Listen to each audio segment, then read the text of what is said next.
Informasi selanjutnya, pemirsa, guna mengkampanyekan sawit Indonesia ramah anak, Gabungan Pengusaha Kelapa Sawit Indonesia atau GAPKI Papua menggelar seminar dan workshop bertajuk Promosi Sawit Indonesia Ramah Anak di Papua di salah satu hotel di Kota Jayapura pada Rabu kemarin.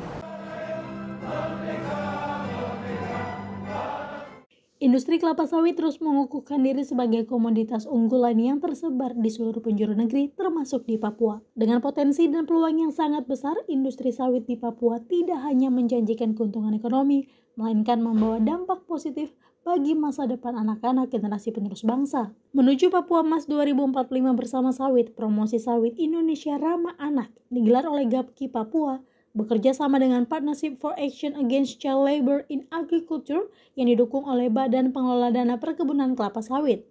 Ketua GAPKI Cabang Papua Tulus Yanipar mengatakan, komoditas sawit sangat berperan dalam menggerakkan ekonomi dan menyumbang devisa terbesar. Sendiri, sawit juga mampu menggerakkan.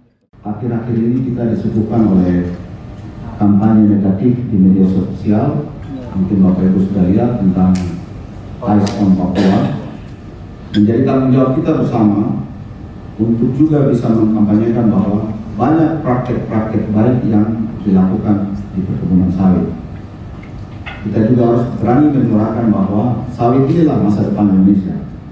Kalau kita hanya berdiam dan sibuk dengan urusan kita sendiri, tanpa bisa mengkampanyekan apa yang telah kita lakukan, maka kita akan menjadi sasaran terus-menerus terhadap kampanye-kampanye kita.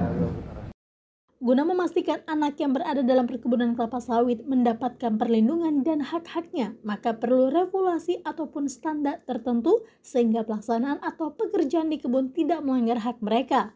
Asisten Bidang Perekonomian Setda Papua mengatakan, kegiatan ini sebagai wujud nyata dan komitmen bersama untuk memajukan sektor perkebunan kelapa sawit dengan tetap memperhatikan aspek keberlanjutan dan kesejahteraan anak bagi generasi penerus bangsa.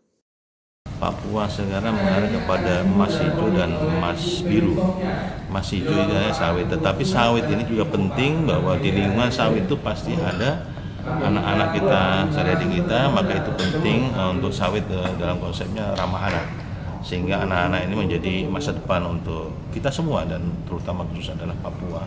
Sehingga pemberdayaan, tetap berlanjutan pengolahan sawit untuk sawit di perusahaan sendiri juga lingkungan sekitar, di antaranya yang paling utama adalah anak. Dewan Pembina GAPKI Papua Syahrial Mahmud mengatakan tidak hanya tempat bermain, perusahaan sawit juga akan menyediakan ruang belajar bagi anak dan pengajar dari Dinas Pendidikan serta memberikan pemahaman tentang sawit. Menelan secara bulat-bulat dibilang bahwa terjadi. Jadi kita menunjukkan bahwasanya kita care terhadap keberadaan anak-anak yang ada di sekitar perkebunan, ya ini sekitar perkebunan. Karena selama ini dianggap anak-anak itu melanggar aturan.